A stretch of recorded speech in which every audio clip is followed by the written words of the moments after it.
అందరికీ నమస్కారం అండి.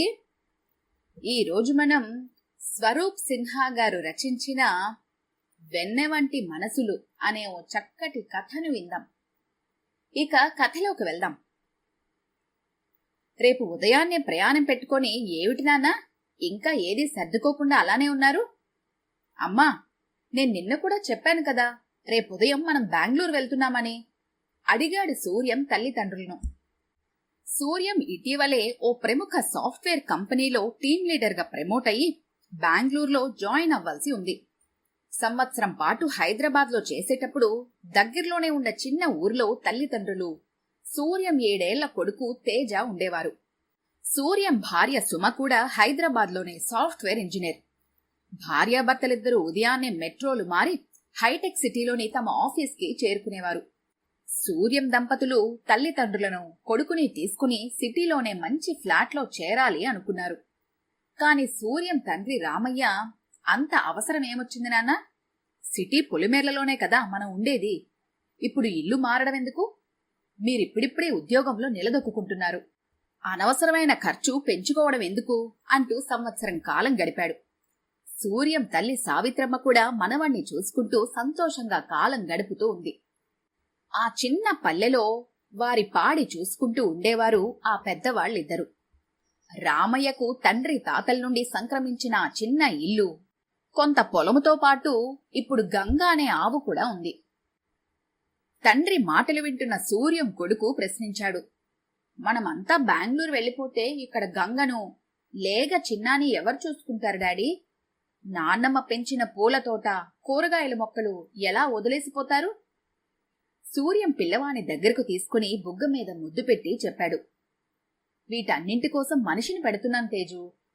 తాతయ్య రోజూ పాలు పిండి ఇంటింటికి వెళ్లి పోస్తారు కదా, అలా చేయటానికి మరొకలుండాలిగా, అందుకని అన్నాడు చిరునవ్వు నవ్వుతూ. అప్పటికి ఆ పసివాడు కొంత స్థిమిత పడ్డాడు. కాని రామయ్య సావిత్రులమ్మ మానసిక పరిస్థితి చాలా గందరగోళంగా తయారైంది. తమది చిన్నిల్లే కావచ్చు, కాని అదొక ప్రశాంత నిలయం. ఇంటి చుట్టూ ఖాళీ స్థలంలో సావిత్రమ్మ ముందువైపు మల్లె, మాలతి, మందారం, గులాబీ మొక్కలను, వెనకవైపు కూరగాయలు, ఆకుకూరలు పెంచుతూ ఆ మొక్కలన్నింటినీ తన సొంత బిడ్డల్లా చూసుకుంటుంది. అలాగే సూర్యం పుట్టినప్పుడు ఇంటి గేటుకి 2 వైపులా నాటిన కొబ్బరి చెట్లు ఏపుగా పెరిగి అంతెత్తు అయిపోయి కాపు కూడా కాస్తున్నాయి. కొన్ని పళ్ళ చెట్లు కూడా ఉన్నాయి. వీరు వాడుకోగా మిగిలిన కాయగూరలను, పండ్లు, ఫలాలను రామయ్య తమ ఇరుగు పొరుగు వారికి ఇవ్వడమే కాకుండా తాను పాలు పోసే అపార్ట్మెంట్ వారికి కూడా పంచుతూ ఉంటాడు. ఎందుకు నాన్న అలా అందరికీ ఉచితంగా ఇస్తావు? మార్కెట్కి వేద్దాము, లేకుంటే ప్రతి గురువారం జరిగే సంతలో మనిషిని పెట్టి అమ్మిద్దాము అనేవాడు సూర్యం. ఏమో నాన్న, నాకైతే నాకు తెలిసిన కుటుంబాలన్నీ మన కుటుంబంలాగానే అనిపిస్తాయి. అందుకే భగవంతుడిచ్చిన ఫలాలను అమ్మబుద్ధి కాదు, మన పొలంలో ఉండే ఆ కాస్త పంట ఎలానో మార్కెట్కు వేసి అమ్ముతున్నాం కదా అనేవాడు ఆయన. ఏమిటో ఓ 100 ఏళ్ల క్రిందట పుట్టాల్సిన మనిషి అనుకునేవాడు సూర్యం. తాను పాలిపోసే ఇళ్లతో తనకు కేవలం ఆర్థిక సంబంధమే కాదు, ఓ విధమైన ఆప్యాయత, అనుబంధాలు కూడా ఉన్నాయి. వారి ఇళ్లల్లో జరిగే శుభకార్యాలన్నింటినీ తను చాలా ఏళ్లుగా చూస్తూ వస్తున్నాడు. వారి పిల్లలకు ఇంచుమించు సూర్యం వయసే ఉంటుంది. వాళ్ల తల్లిదండ్రులు అంటూ ఉంటారు, వారి పరీక్షలు పాసై ఉద్యోగాలు తెచ్చుకున్న శుభవార్తలు తనకు చెప్పేటప్పుడు, నీ పాలు తాగే కదా రామయ్య మా పిల్లలు ఇంతగా ఎదిగిపోయారు అనేటప్పుడు వారి కళ్లల్లో ఆనంద బాష్పాలు చూసి తను చెలించిపోయేవాడు. ఆ పిల్లలు కూడా తనను ఓ పాలవాడుగా కాకుండా రామయ్య అంకుల్ అని పిలిచేవారు. అలా ఆ కుటుంబాలన్నీ తనవే అనిపించేది రామయ్యకు.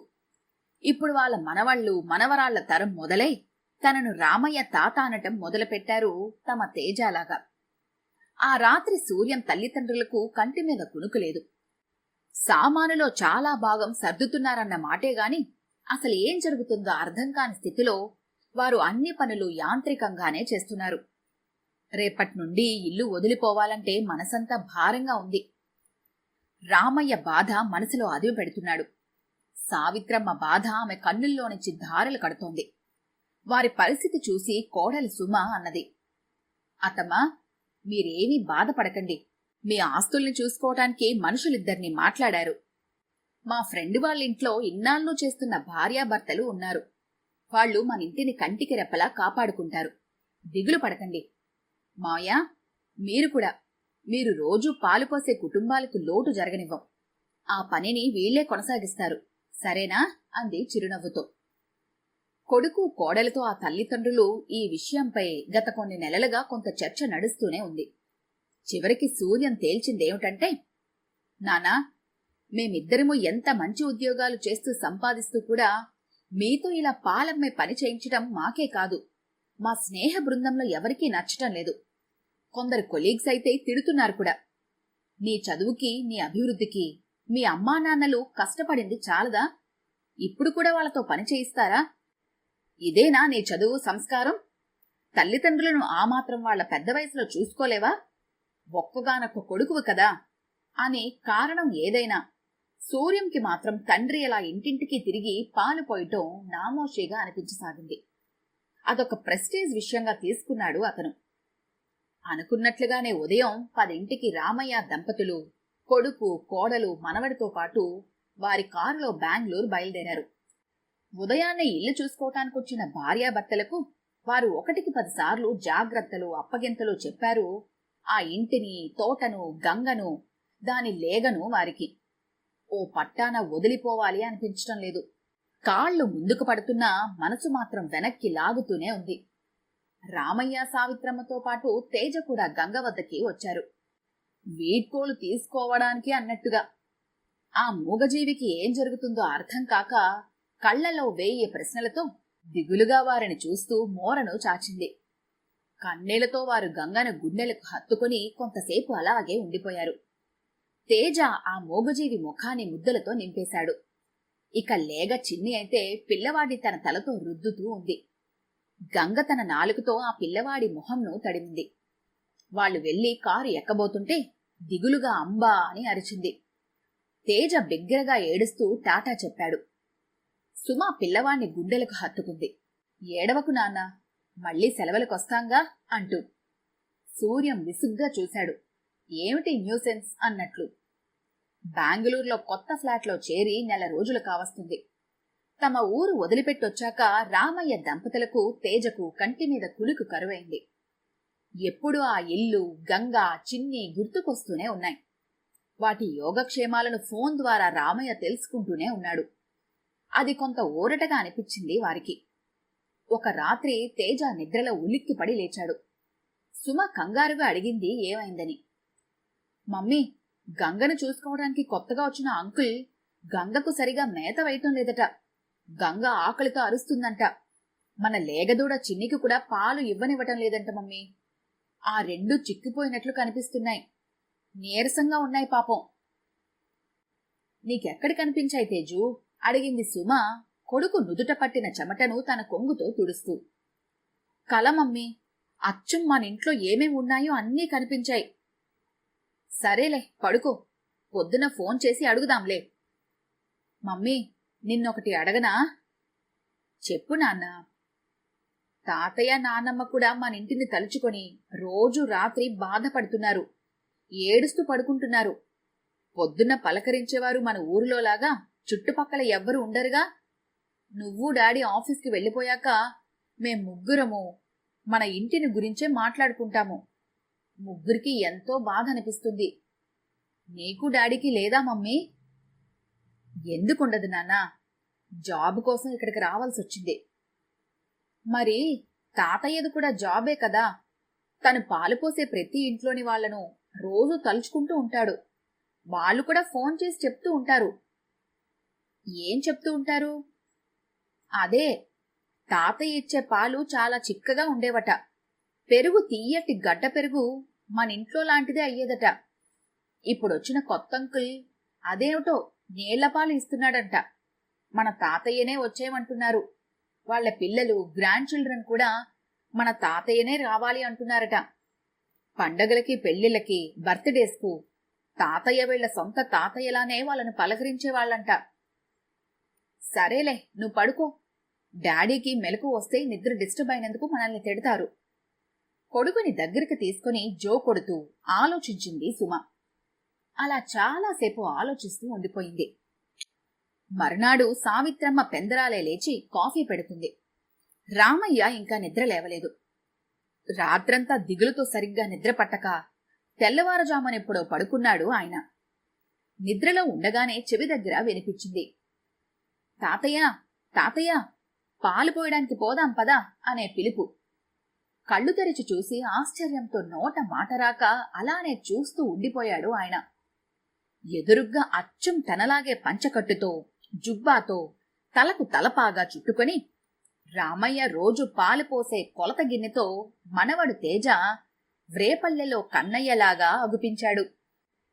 ఆ పిల్లవాడి పక్కనే అపర యశోదలా చక్కగా తలంటి పోసుకొని తయారై నిండైన కుంకుమ బొట్టుతో నమస్కరిస్తూ కోడలు సుమ. ఆయన ఒక్క ఉదుటున లేచి కూర్చున్నాడు. ఏంటమ్మా ఇదంతా? ఏమీ లేదు మావయ్య, మీ అందరి బాధ నాకు అర్థమైంది. మిమ్మల్ని బలవంతంగా మీ ప్రపంచం నుండి ఇక్కడికి తీసుకొచ్చి మహానగరంలో బందీలను చేసినట్లుగా అనిపించింది. హాయిగా 10 మందితో కష్టసుఖాలను పంచుకుంటూ జీవించే మిమ్మల్ని మీ ఇంటి నుంచి దూరం చేసి మీ మనస్తాపానికి కారణమయ్యాము. అందుకు మమ్మల్ని క్షమించండి. అయ్యో అదేంటమ్మా అన్నాడు ఆయన. తేజకు ఎలాగో ఇప్పట్లో ఇక్కడ స్కూల్లో అడ్మిషన్ దొరకదు. అంతవరకు మీరు ఊర్లోనే నిశ్చింతగా ఉండండి, తర్వాత వద్దురుగాని. మమ్మీ, నేను తాతయ్య నాన్నమ్మలతోనే ఉండి ఇది వరకటిలా అక్కడే చదువుతాను. ఇక్కడ మాతో మాట్లాడే మనుషులే లేరు, అడవిలా ఉంది. మరి అబ్బాయి ఒప్పుకుంటాడా అమ్మా? రామయ్య కళ్ళల్లో సందిగ్ధం. సావిత్రమ్మకి ఏమీ అర్థం కాక ఆశ్చర్యంగా చూస్తూ నిలబడింది. నేనంతా విన్నాను నాన్న. రాత్రి మన తేజ వాళ్ళ అమ్మతో చెప్పేటప్పుడే కాక నేనొచ్చిన దగ్గర నుంచి నిన్ను అమ్మను గమనిస్తూనే ఉన్నాను. మీరు ఎంతగా బాధపడుతున్నారో అర్థమైంది. నిజంగా మీకు మన ఇంటికి ఆ ప్రశాంతమైన జీవితానికి ఉండే అనుబంధం అర్థమైంది. మమ్మల్ని క్షమించండి. అందుకే రాత్రే నేను సుమ ఆలోచించి నిర్ణయానికొచ్చాము. టిఫిన్ చేసి బయలుదేరదాం నాన్న అన్నాడు సూర్యం. బాబూ, ఇలా రా నాన్న. సూర్యాన్ని దగ్గరకు పిలిచి గాఢంగా హత్తుకున్నాడు ఆ తండ్రి, కళ్ళు వర్షిస్తూ ఉండగా. సూర్యం కళ్ళు కూడా చెమర్చాయి. ఇప్పుడు సూర్యం మనసు ప్రశాంతంగా ఉంది. తరువాత మనవణ్ణి ముద్దులాడి కోడలికి చేతులెత్తి నమస్కరించాడు ఆయన. యశోదాకృష్ణుడిలా మీరిద్దరూ మా అబ్బాయి మనసు కూడా మార్చారు తల్లి అన్నాడు. అంతేకాదు మావయ్య, ఆయన ఎంతైనా మీ కొడుకేగా. మీలోని మంచితనమే ఆయనలోనూ ఉంది. ఆయన పైకి అలా కనిపిస్తారు గాని మనసు తల్లిదండ్రుల్లా కల్తీ లేని వెన్న. ఈ కథ కనుక మీకు నచ్చినట్లయితే లైక్ చేయండి, షేర్ చేయండి.